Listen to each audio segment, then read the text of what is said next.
Who is sent here and why? Life behind bars. Who decides who goes here? ADX Florence is not where people are sent by accident. No judge announces it from the bench. No jury delivers it as a verdict. Yet once the doors close, few places in the American prison system are more final. In this episode, we examine how people end up inside the most restrictive federal prison in the country. Who makes that decision, what criteria are used, and how risk, power, and discretion shape lives long after sentencing ends. This is not about myth or notoriety. It is about process. What ADX Florence is, and what it is not. ADX Florence is often described as a prison for the worst of the worst. That phrase appears frequently in media coverage, but it is not an official classification. ADX Florence is not reserved for one type of crime, one type of sentence, or one type of person. It is a facility designed for control. Placement there is based primarily on how the federal prison system assesses risk, both inside prison walls and beyond them.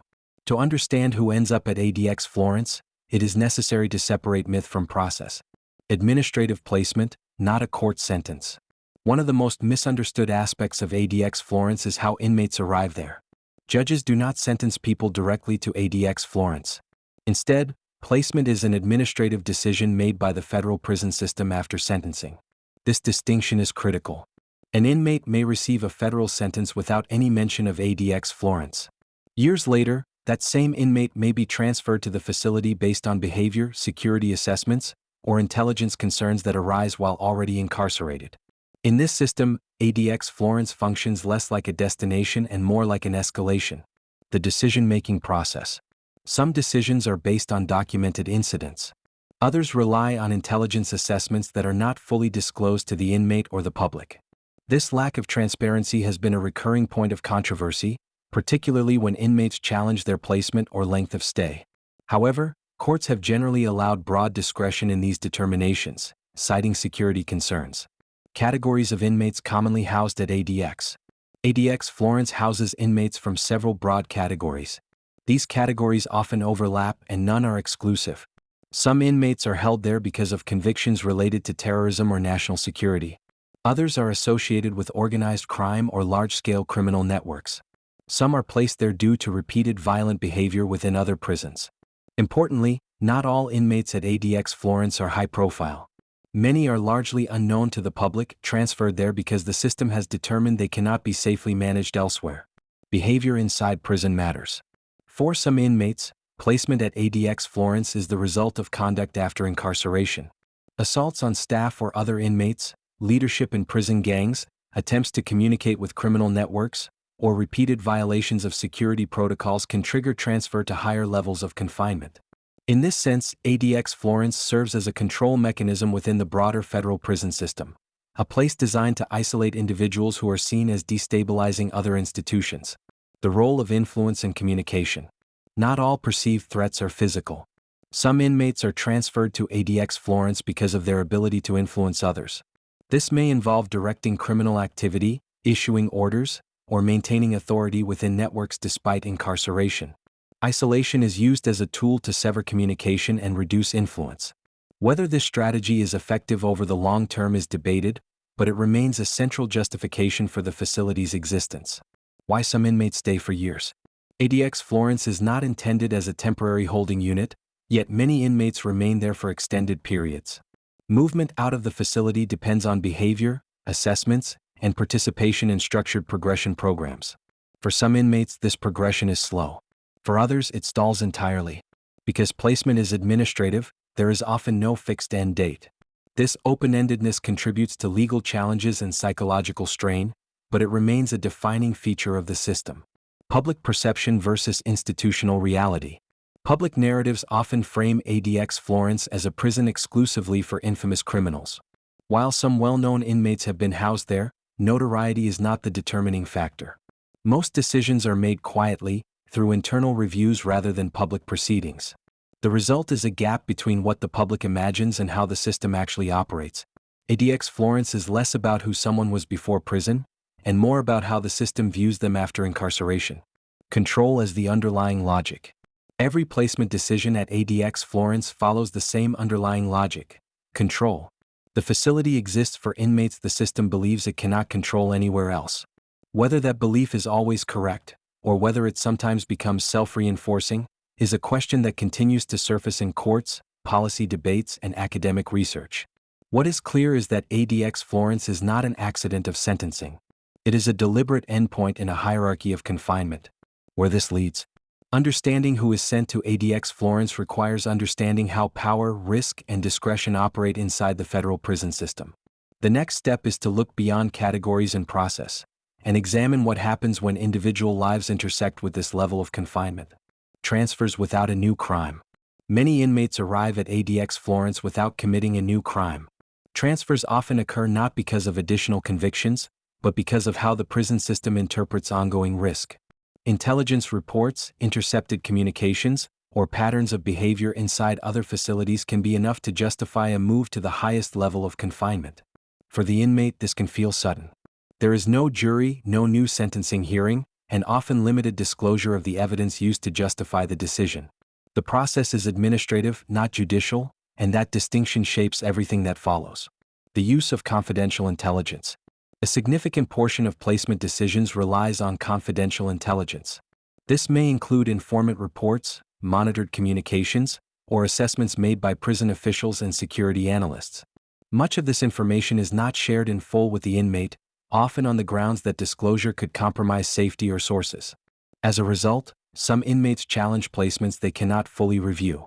Courts have generally upheld the use of confidential intelligence, while acknowledging the imbalance it creates between institutional authority and individual understanding. National security considerations. For a subset of inmates, placement at ADX Florence is tied to national security concerns. These cases often involve fears that communication, even from inside prison, could inspire violence, transmit coded messages, or reinforce extremist networks. Isolation is used to disrupt those possibilities. In such cases, the prison environment becomes an extension of broader security policy. Decisions are shaped not only by prison safety, but by perceived risks beyond the walls. Organized crime and hierarchy. Organized crime presents a different challenge. Some inmates are transferred to ADX Florence because of their position within criminal hierarchies. Leadership, rather than violence alone, can be seen as destabilizing. Influence is treated as a threat. By isolating individuals believed to hold authority, the system aims to weaken networks. Whether isolation truly dismantles influence or merely transforms it remains debated, but the strategy continues to be used. When behavior becomes a label. Once an inmate is classified as requiring extreme control, that label can be difficult to shed. Behavior that might be manageable in one setting can be interpreted differently in another. Resistance may be read as non-compliance. Silence may be seen as defiance. Adaptation strategies can be misinterpreted as rigidity. Over time, classification can become self-reinforcing. The environment shapes behavior, and behavior then justifies the environment. Reviews that rarely change outcomes. Placements at ADX Florence are periodically reviewed. On paper, these reviews offer opportunities for reassessment and progression. In practice, outcomes often change slowly. Decisions rely heavily on institutional history and perceived risk rather than short-term behavior. For inmates, the review process can feel abstract, distant from daily reality and difficult to influence. The absence of a fixed timeline. One of the defining features of placement at ADX Florence is the lack of a fixed end date. There is no sentence length attached to the facility itself. Instead, confinement continues until the system determines that risk has diminished. This open-endedness affects motivation, compliance, and psychological resilience. Without a clear timeline, progress becomes difficult to measure, and hope becomes conditional. Why not everyone leaves? While pathways out of ADX Florence exist, not everyone accesses them. Some inmates struggle to meet behavioral expectations shaped by years of isolation. Others are deemed ongoing risks regardless of compliance. In certain cases, age, health, or sentence length makes progression largely theoretical. As a result, some individuals spend a significant portion of their incarceration at the highest level of control. Public names and private decisions. High-profile names attract attention, but they represent a small fraction of the population. Most inmates at ADX Florence are unknown to the public. Their placement decisions occur quietly, documented in internal records rather than headlines. This invisibility contributes to misunderstanding and to the persistence of simplified narratives. The reality is procedural, not theatrical. What placement ultimately reflects. who is sent to ADX Florence reflects how the system defines risk. It reveals what behaviors are considered manageable, which are not, and how much discretion authorities are willing to exercise in the name of security. It also reveals the limits of transparency in environments built around control. ADX Florence is not simply a place people are sent. It is a decision the system makes, again and again, about how far it is willing to go to contain perceived threat. The difference between dangerous and disruptive. Not every inmate transferred to ADX Florence is considered physically dangerous. Some are classified as disruptive rather than violent. This distinction matters. Disruption can include organizing resistance, refusing compliance in ways that undermine authority, or exerting influence that challenges institutional control. From the system's perspective, disruption threatens order just as much as violence. ADX Florence exists to neutralize both. This broad definition of risk allows the facility to function as a control mechanism rather than a reactionary one. When intelligence replaces evidence. In many cases, placement decisions rely more on intelligence assessments than on direct evidence of misconduct. Intelligence does not require certainty. It operates on probability and prevention. If officials believe an inmate could coordinate harm, influence others, or destabilize an institution, isolation becomes a preemptive response. This approach prioritizes prevention over proof. Courts have largely accepted this logic in high-security contexts, reinforcing the power of administrative discretion. Transfers that begin in lower security. Some inmates arrive at ADX Florence after progressing through multiple levels of confinement. They may begin in medium or high-security prisons and be transferred upward following incidents, intelligence findings, or failed management attempts. Each transfer represents an escalation. ADX Florence sits at the end of that escalation path, the place used when other controls are deemed insufficient. The role of reputation. Once an inmate gains a reputation within the system, it can influence future decisions. Past behavior, affiliations, and assessments follow individuals across facilities. Even when circumstances change, reputational risk can persist. This continuity shapes how officials interpret new behavior. Reputation becomes data. And data, once recorded, is difficult to erase. Why some inmates are never transferred back. For some inmates, ADX Florence becomes a long-term reality not because of continued misconduct, but because risk is perceived as permanent. Officials may conclude that certain individuals will always pose a threat, regardless of compliance or age. In these cases, isolation is framed as a necessary condition rather than a temporary measure. This perception is rarely stated explicitly, but it is reflected in outcomes. The psychological weight of classification. Classification does more than determine housing. It shapes identity within the system. Being labeled as requiring maximum control affects how inmates are treated, reviewed, and evaluated. It also affects how progress is measured. Expectations change. Tolerance narrows. Over time, classification can define the limits of possibility. Appeals without visibility. Inmates may challenge their placement through internal processes, but these appeals rarely resemble public hearings. Evidence may remain confidential. Decisions may be affirmed without detailed explanation. Outcomes often hinge on institutional judgment rather than adversarial review. This structure reinforces the authority of the system while limiting external scrutiny. Why ADX Florence remains small. ADX Florence houses a relatively small population compared to the overall federal prison system. Its size is intentional. The facility is designed not to absorb large numbers, but to exist as a final option. Its presence influences behavior elsewhere, serving as a deterrent and a reminder of escalation. The prison's power extends beyond its walls. What placement ultimately signals. Being sent to ADX Florence signals that the system has reached its limit with an individual. It is not a judgment of guilt beyond conviction, but a statement about control, that the system believes no other environment can safely contain the perceived risk. That belief, more than any single crime or act, is what defines who is sent here. Age, health, and perceived risk. Age and declining health do not automatically reduce perceived risk within the system. Some inmates remain at the highest level of confinement well into later life. Physical frailty does not always outweigh concerns about influence, communication, or symbolic power. In certain cases, the belief that an individual's presence, even without action, could inspire or direct others is enough to justify continued isolation. Risk assessment does not operate on a single axis. Physical capability is only one factor among many. Symbolic containment. For some inmates, Placement at ADX Florence serves a symbolic function. Isolation signals to others, inside and outside the prison system, that certain lines, once crossed, cannot be uncrossed. The facility becomes a visible endpoint, reinforcing the authority of the system itself. In this sense, ADX Florence contains not only individuals, but messages about consequence and control. The impact of sentence length. Sentence length shapes how placement is experienced.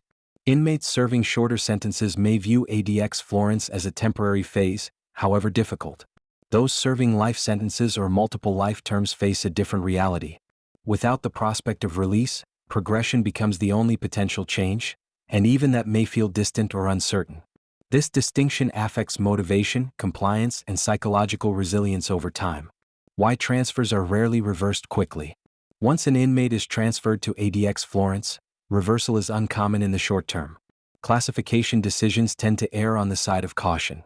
Reducing restrictions requires confidence that risk has diminished. Demonstrating that change within an environment designed to limit behavior is inherently difficult. As a result, time itself becomes part of the assessment. Stability must be shown over long periods, not moments. The role of institutional memory. Institutions remember. Incident reports, assessments, and past decisions follow inmates throughout their incarceration. Even when behavior improves, earlier records remain part of the narrative. Institutional memory provides continuity, but it can also anchor decisions to the past. This tension between historical risk and present behavior shapes many long-term placements. Why transparency remains limited. Full transparency is rare in extreme confinement decisions. Officials argue that revealing detailed criteria could compromise safety or allow manipulation. Critics argue that secrecy prevents meaningful accountability. The result is a system where decisions are reviewed internally, justified broadly, and rarely explained in detail to those affected. Control over uncertainty. Ultimately, placement at ADX Florence reflects how the system manages uncertainty. When risk cannot be eliminated, it is isolated. When behavior cannot be predicted, it is contained. The facility exists to reduce unknowns, even if doing so creates new ones. This logic prioritizes prevention over rehabilitation, containment over correction. What this reveals about power. Who is sent to ADX Florence reveals how power operates within the prison system. It shows where discretion lies, how authority is exercised, and how security concerns override other considerations. It also shows the limits of judicial oversight once a sentence has been handed down. In this space, administrative power is at its strongest. Why the question persists. The question of who is sent to ADX Florence continues because the answer is never final. Risk changes. People change. Systems adapt. Yet the framework remains largely the same, built around control, discretion, and containment. Understanding that framework is essential to understanding the prison itself. When silence is chosen over engagement. For some inmates, placement at ADX Florence reflects a decision to remove engagement entirely. Where other facilities rely on negotiation, incentives, or structured interaction to manage behavior, ADX Florence removes those variables. Silence replaces dialogue. Isolation replaces intervention. This choice is not made lightly, but once made, it reshapes every aspect of confinement. The system no longer attempts to manage behavior through social mechanisms. It contains it instead. The absence of proportionality. One of the most persistent criticisms of ADX Florence is the lack of proportionality. Placement decisions are not always tied to a single act or threshold. Instead, they are based on cumulative assessments of risk. This means that two inmates with very different histories can end up under similar conditions if they are deemed equally unmanageable. From an administrative standpoint, this simplifies decision-making. From an individual standpoint, it can feel arbitrary. Compliance without reward. In many correctional environments, compliance is reinforced through visible progress. More privileges, more interaction, more autonomy. At ADX Florence, progress can be slow and difficult to perceive. Even sustained compliance may not lead to immediate change. Reviews occur, but outcomes often remain the same. This dynamic can weaken the motivational power of compliance itself. When behavior appears disconnected from outcome, effort can lose meaning. The role of fear in institutional design. ADX Florence functions not only as a place, but as a concept within the federal prison system. Its existence shapes behavior elsewhere. The possibility of transfer acts as a deterrent. The facility becomes a symbol of the limits of tolerance. This symbolic role amplifies its influence far beyond the inmates it actually houses. When management becomes containment. In most prisons, management implies interaction, rules enforced through presence, communication, and response. At ADX Florence, management becomes containment. Problems are not resolved, they are isolated. Conflict is not mediated, it is prevented by separation. This approach reduces immediate risk, but it also removes opportunities for behavioral correction through engagement. The cost of removing choice. Choice plays a critical role in human behavior. When choices are removed, when schedules, movement, and interaction are externally dictated, individual agency diminishes. Over time, this can affect decision-making ability and personal responsibility. From a control perspective, this may appear effective. From a rehabilitative perspective, it raises difficult questions. Why reassessment is so difficult? Reassessment requires evidence of change. In an environment where behavior is tightly constrained, opportunities to demonstrate change are limited. Stability may be interpreted as compliance, but not necessarily as reduced risk. This creates a paradox. The very controls designed to manage risk can also obscure whether that risk has truly diminished. The quiet nature of these decisions. Most placement decisions at ADX Florence occur quietly. There are no public announcements, no hearings broadcast beyond the institution, no formal declarations. Transfers happen. Doors close. Files are updated. The lack of visibility ensures efficiency, but it also ensures distance between the public and the reality of extreme confinement. What this ultimately shows. Who is sent to ADX Florence is not determined by a single crime, label, or moment. It is determined by how the system defines risk, how much discretion it allows itself, and how far it is willing to go to maintain control. This part of the story is not about individual guilt or innocence. It is about authority, process, and the mechanisms used when other forms of management are deemed insufficient. Where discretion becomes destiny. Placement at ADX Florence is not defined by a single act. It is shaped by accumulated decisions, assessments layered on assessments, judgments built on prior judgments, risk measured not only by behavior but by perception. Once an individual is labeled unmanageable, that label follows them. Once isolation becomes the solution, alternatives fade. The system does not ask whether a person can change. It asks whether it can afford to find out. And that question does not end with placement. It follows inmates year after year, review after review, long after the original reasons have faded into records and files. The next question is unavoidable. What happens to the people whose names become synonymous with this place? And how much of what we think we know about them is actually true? ADX Florence was built to contain risk. But behind its walls are not categories or labels. There are people shaped by decisions made far beyond public view. Understanding who is sent here means understanding how power is exercised when transparency ends. Thanks for watching Life Behind Bars.